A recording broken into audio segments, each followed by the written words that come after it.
Hey guys, so this is where we concluded our previous session. Now before we proceed any further, let's consider a couple of things. Now imagine that you are seeing this slide for the first time. Let's go back in time and let's say that you have not taken this course, you have not taken the introductory session of this course of all the preceding lectures, and you are seeing the slide for the first time. Do you think you will be comfortable considering what is happening in this slide? Let me repeat the question. We are going back in time. You have not taken any introductory session of this lecture. You have not listened to any of the preceding sessions. You are seeing this slide for the first time without taking this course. Let's say you are considering this in the last days of previous years. Will you be comfortable in considering what is happening in this slide? If the answer is yes, you not only would be able to consider it, but you completely understand what is happening in this slide. If that is your answer, then I don't really know what you're doing listening to this lecture. You could be doing something better than this because this is what we will be covering all through the session. But if the answer is no, and now you are able to not only consider what is happening in this slide, but also understand clearly what is happening in the slide, then I'm extremely happy because we are able to achieve one of the primary objectives of this course. So with that elation, we will continue with the next thing. Now, in order to proceed further, since we have taken a detour and since we have considered too many things that are not exactly pertaining to our original problem, let us just for a minute go back to our original problem or the original starting point. Now, like many things in life, even this series of lecture began with an attempt to impress your friend. So this friend is a physicist and we want to impress her. And what we mean by, or the way we chose to impress her is, we saw something that was permanently damaged, like a wheel of a bike. And we wanted to describe it from the atomistic perspective. And we said that whatever we see, that is through our naked eye, whatever we see in the real world, like in this instance, the bent wheel of a bike, we said that this could be described by the change in the position of the atom, which we refer to as the dislocation. So permanent damage, plastic deformation in an alloy can be described by the shift in the position of the atom. And we saw that this force that caused the shift in the position of the atom depends on the original position of the atom. So when we make that assumption, it gave us this expression here. So when we are able to solve this expression here, then the solution of it will be the position of the atom with respect to time. And with respect to time, if we are able to estimate the position of the atom, then we will be able to extrapolate from it the permanent damage that has been infused to the bike. Now, in order to solve this, we took a detour, we considered different things. We learned about what a power series is, what a Taylor series is, what a Maclaurin series is, cool terms. Now, we are trying to, in order to get to this problem here, the mother problem here, we consider a problem that is in form similar to that of our original problem. So in form, it is similar because both these have second order ODE terms and they are related in a similar way. So this is what we considered in our previous lecture. Now, towards the end of the lecture, we again consider the entire overview of how we solved it.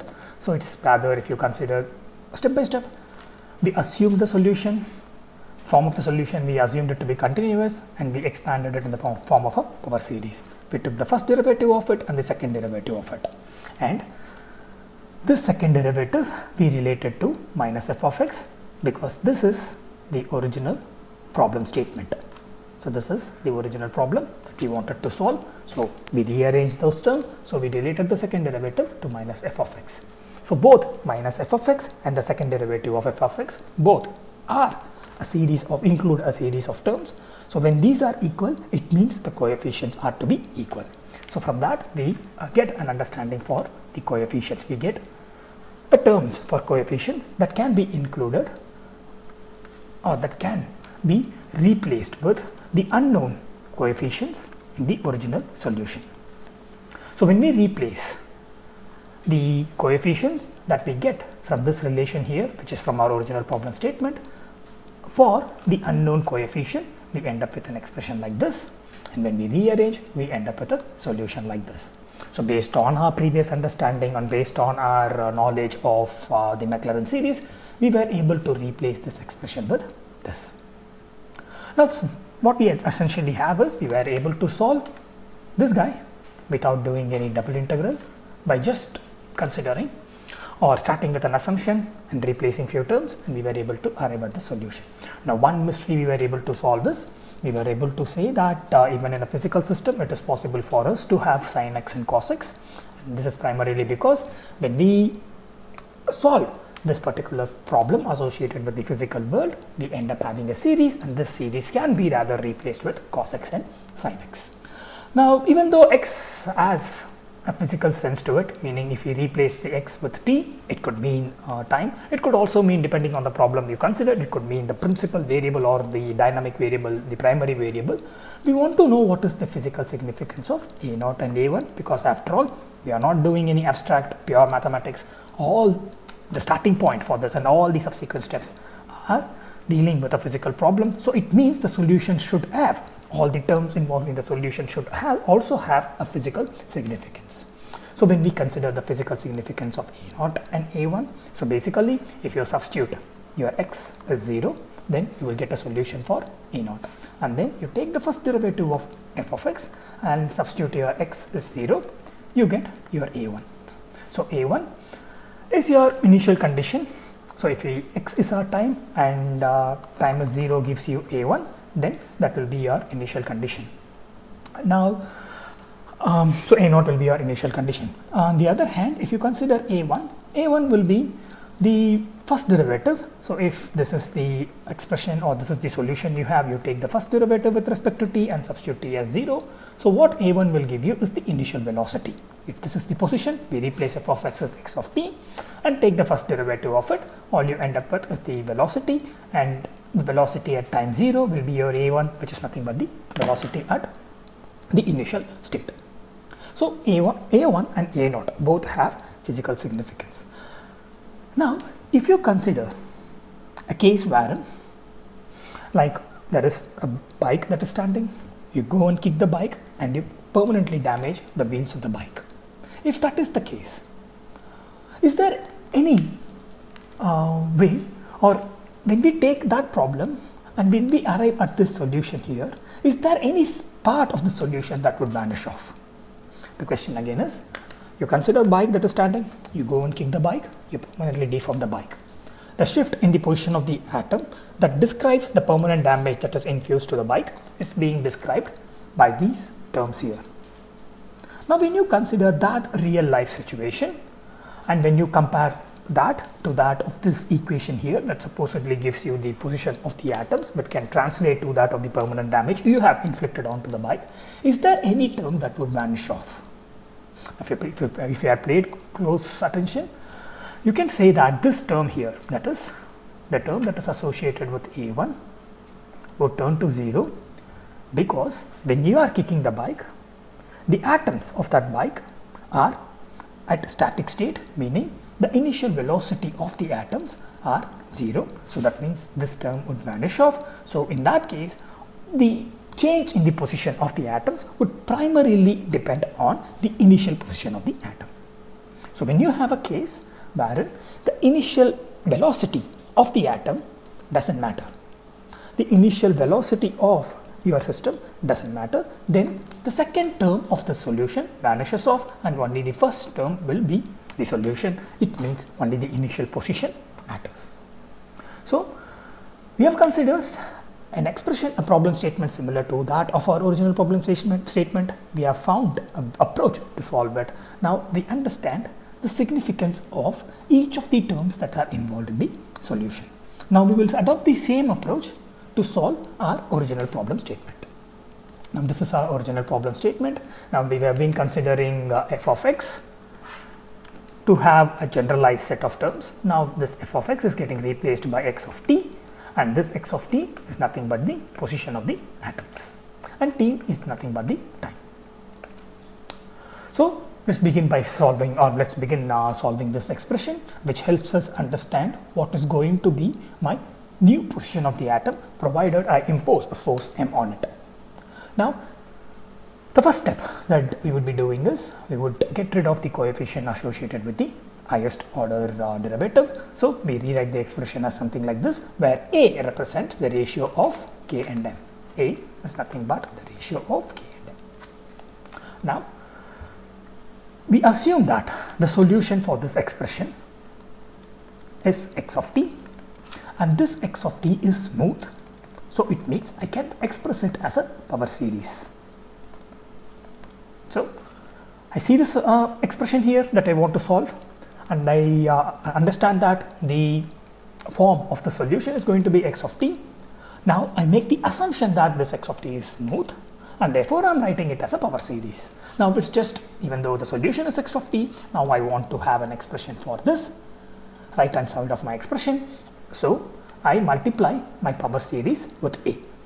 So, even though x of t is my solution and that can be written as a power series, now what I am doing is I want to represent the right hand side of my expression here. So, I am multiplying it with A and writing my power series in this form.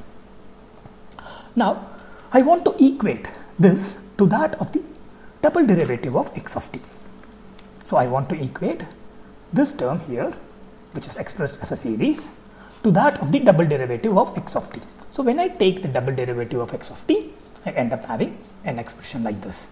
So, I have an expression for double derivative of x of t, I have an expression for ax of t, which is the right hand side of my equation above.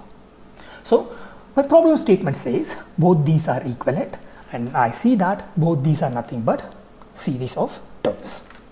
Now, since both these are series of terms, if they have to be equal, their coefficients have to be equal. When I take that understanding and when I find the unknown coefficients, I end up with an expression something like this that gives me my solution. Let me repeat. This is the problem I want to solve. I understand that x of t is going to be my solution. I assume it to be continuous. So, that gives me a power series expansion. I multiply it with A so that I represent the term that is to my right. So, I end up having this expression. Now, I need to have a LHS, that is my left hand side. So, I take the double derivative of the x of t, which I have written as a power series. So, that gives me my left hand side. So, the problem statement says both these are equal. So, I can equate this guy to this guy, this guy to this guy, this guy to this guy, and so on and so forth. If I do that, then I will be able to arrive at a known solution for all the unknown terms in my original power series. And when I do that, I end up with an expression like this. Now, this term here is A0, this is A1, and this term here A0, A1, and this term here is my original A2, which is now written as A by 2 factorial A0. And A3, I am now writing it as A by 3 factorial A1. And my A4, I am writing it as A square by 4 factorial A0. So on and so forth. This is my A4 and this is my A5. And this term, I guess by now you should be able to understand, but if you have forgotten, no problem. This term now represents all the 6th order term and the other higher terms as well. Now, I have written the solution of this problem here, and this solution now no longer has any unknown coefficients. I have the solution written in form of my variable and the known coefficients, that is my A0 and A1, and A, which is nothing but the ratio of my K and M, the constants that were introduced originally. So, all the terms in the solution are known. So, now I can rearrange the expression here and come up with the solution, which is of this form here. So, like in the previous case, my A0, it represents the x of t, that is 0, which is nothing but the original position or the initial state of my atom, the original position of my atom. If I consider A1, which is nothing but the first derivative, and t of 0, which is nothing but the initial velocity of my atom. Now, when I consider a case like in our instance, when I have a case wherein when the wheel was bent, the position of the atom was static, let's assume that, and it was not moving, the velocity was 0, the initial velocity was 0, then this term here would vanish off. Then I would be able to describe the permanent deformation that was introduced by or to the wheel by just with this expression here. Or if I assume that while the atoms were shifted from their original state, these atoms had some initial velocity, then I would need both of these terms to describe the present position of the atoms, which we refer to as the dislocated position of the atom, in order to translate them to the permanent damage that was infused to my wheel. Now, of course, you have these set of expressions here, which you can subsequently use to replace this series with that of sin x and cos x. Okay. Now, there are two ways to understand the solution that you get by solving our original problem involving power series. One is, of course, you can try to relate it to the well-known relations that involves Maclaurin series and rewrite the expression, rewrite the solutions. That is more approachable. The one other approach you could take is you can try to graphically represent the position of the atoms with respect to time. You can attempt to graphically represent the x of t with respect to t, and this graphical representation involving the series here, you will be able to get a better understanding of how the position will evolve for a given time t. So there are two ways for you to understand or get something meaningful out of this expression here. The solution, after all, we are not again interested in abstract mathematics. We want to get some sense out of the solution we have. So there are two ways to get some sense out of it. One, of course, is using the well-known Maclaurin series and to replace the series with some of the meaningful, some approachable terms. That is one way to make sense out of this solution here.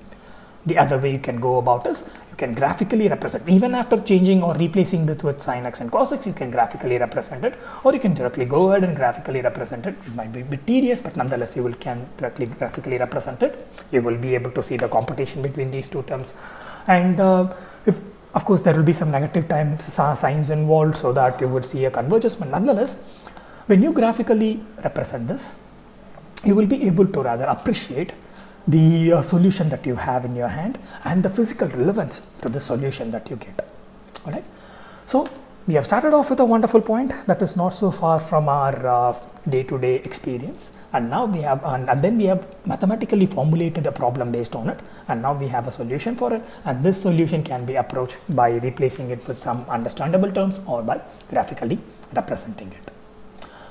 Now, of course, this is rather this solution that we have is for a specific form of the expression that is primarily that has to do with the second order derivative here.